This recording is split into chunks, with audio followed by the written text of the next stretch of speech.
They will be talking about examples of why we should keep our mouths shut when God blesses us. We will break them into different parts. This is going to be part 1. The first example is Joseph. Let's go to Genesis 37, chapter 37, verses 3 through 28. Here we go. Jacob loved Joseph more than any of his other children because Joseph had been born to him in his old age. So one day Jacob had a special gift made for Joseph, a beautiful robe. But his brothers hated Joseph because their father loved him more than the rest of them. They couldn't say a kind word to him. One night Joseph had a dream, and when he told his brothers about it, they hated him more than ever. "Listen to this dream," he said. "We were out in the field tying up bundles of grain. Suddenly my bundle stood up, and your bundles all gathered around and bowed low before mine." His brothers responded, "So you think you will be our king, do you? Do you actually think you will reign over us?" And they hated him all the more because of his dreams and the way he talked about them. Soon Joseph had another dream, and again he told his brothers about it. "Listen, I have had another dream," he said. "The sun, moon, and 11 stars bowed low before me." This time he told the dream to his father as well as to his brothers. But his father scolded him. "What kind of dream is that?" he asked. "Will your mother and I and your brothers actually come and bow to the ground before you?" But while his brothers were jealous of Joseph, his father wondered what the dreams meant. Soon after this, Joseph's brothers went to pasture their father's flocks at Shechem. When they had been gone for some time, Jacob said to Joseph, "Your brothers are pasturing the sheep at Shechem. Get ready and I will send you to them." "I'm ready to go," Joseph replied. "Go and see how your brothers and the flocks are getting along," Jacob said.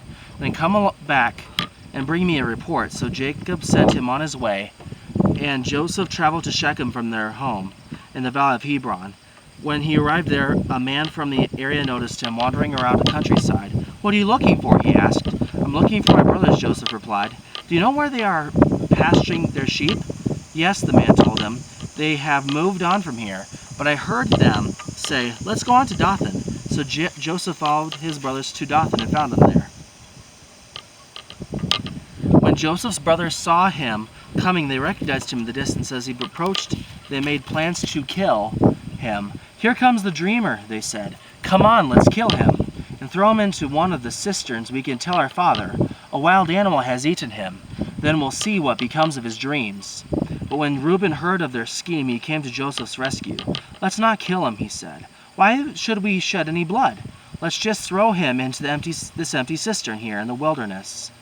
Then he'll die without our laying a hand on him." Reuben was secretly planning to rescue Joseph and return to his father.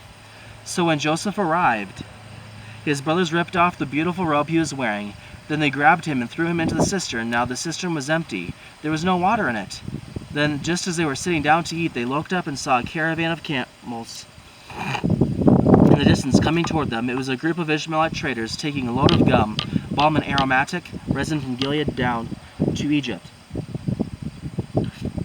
And Judah said to his brothers, "What will we gain by killing our brother? His blood would just give us a guilty conscience. Instead of hurting him, let's sell him to those Ishmaelite traders. After all, he is our brother, our own flesh and blood." And his brothers agreed. So when the Ishmaelites, who were Midianite traders, came by, Joseph's brothers pulled him out of the cistern and sold him to them for 20 pieces of silver, and the traders took him to Egypt. We see here that Joseph told his brothers and parents that the grain bowed down to him, so he lost his special coat his father gave him, and then he got sold to Egypt as a slave. Please let me know what questions you have or what you think in the comment section below. Please be respectful. God loves you and I love you too. Bye.